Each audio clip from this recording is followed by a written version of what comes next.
الحمد لله الحمد لله الذي جعل للمسلمين عيد الفطر بعد صيام رمضان.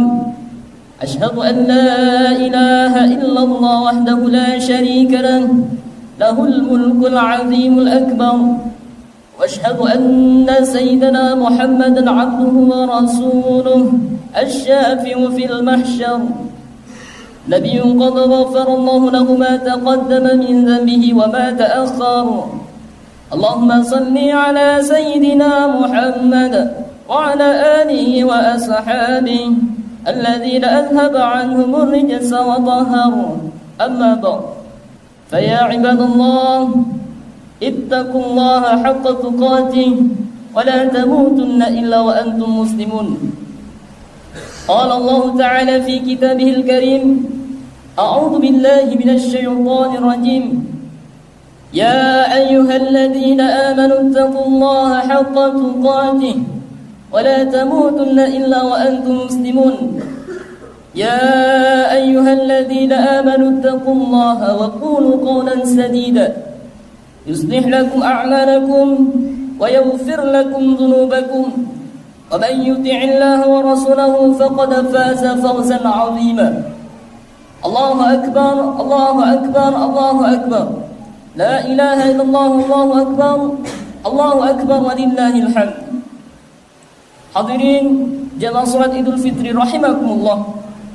Segala puji bagi Allah yang telah memberikan kita rahmat, yang telah memberikan kita kenikmatan jasmani maupun rohani berupa kesehatan fisik, kemantapan iman dan Islam, serta keberkahan hidup, sehingga kita dapat melaksanakan sholat Idul Fitri pada April 2024 ini dengan keadaan penuh ketenangan, ketentraman, dan juga rasa aman. Tidak lupa juga salawat beserta salam tetap tercurahkan kepada baginda Nabi Muhammad SAW, juga kepada keluarganya, sahabatnya, dan juga para pengikutnya.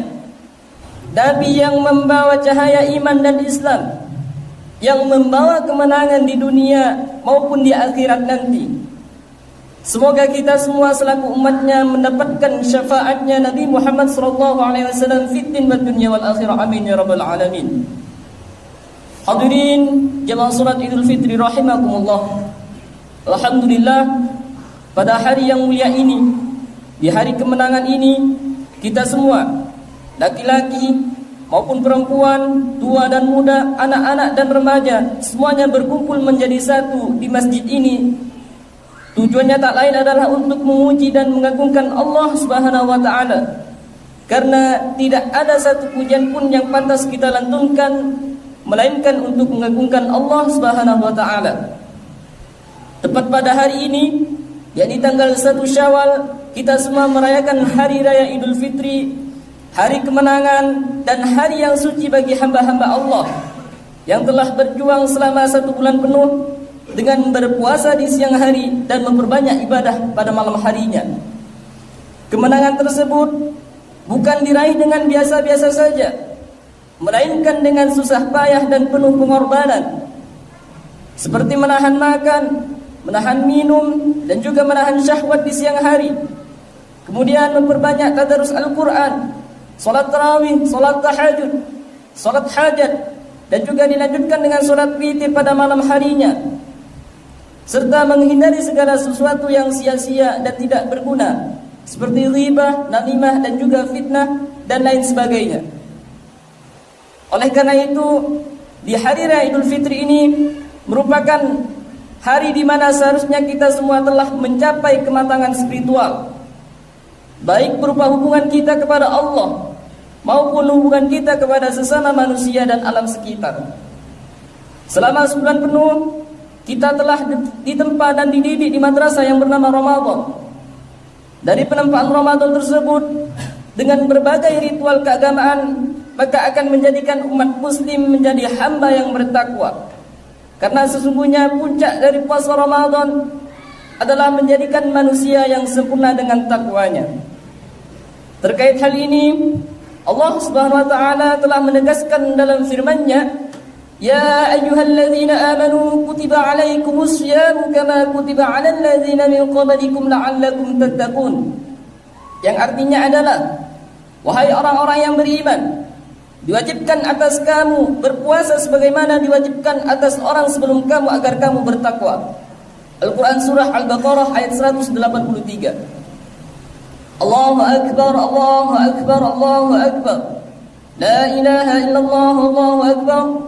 Allahu Akbar walillahil hamd. Masyiral muslimin wal muslimat rahimakumullah. Lalu setelah lebaran usai, apakah kita akan tetap mempertahankan pencapaian tersebut atau justru luntur dan menjadi manusia biasa kembali seperti sebelum Ramadan? Jika kita tetap meneruskan amalan-amalan baik selama bulan Ramadan, pada bulan-bulan yang lainnya, maka kita akan terus mencapai kemenangan tersebut. Ketika Ramadan telah usai, kita seharusnya tetap istiqomah dengan amalan-amalan baiknya dan meninggalkan maksiat seperti ketika berada di bulan Ramadan, seperti tidak makan dan minum dari sesuatu yang haram, dan tetap bangun malam untuk melaksanakan ibadah sholat sunnah lainnya. Selain itu, kita juga harus khawatir, jangan-jangan sesuatu yang kita anggap kemenangan selama bulan Ramadan, justru amal kita tidak diterima oleh Allah Subhanahu wa taala. Maka dengan itu, seharusnya kita tetap istiqomah beribadah dan berbaik sangka kepada Allah Subhanahu wa taala, karena dengan mempertahankan ibadah setelah Ramadan bisa menjadi penyempurna dari Ramadan tersebut.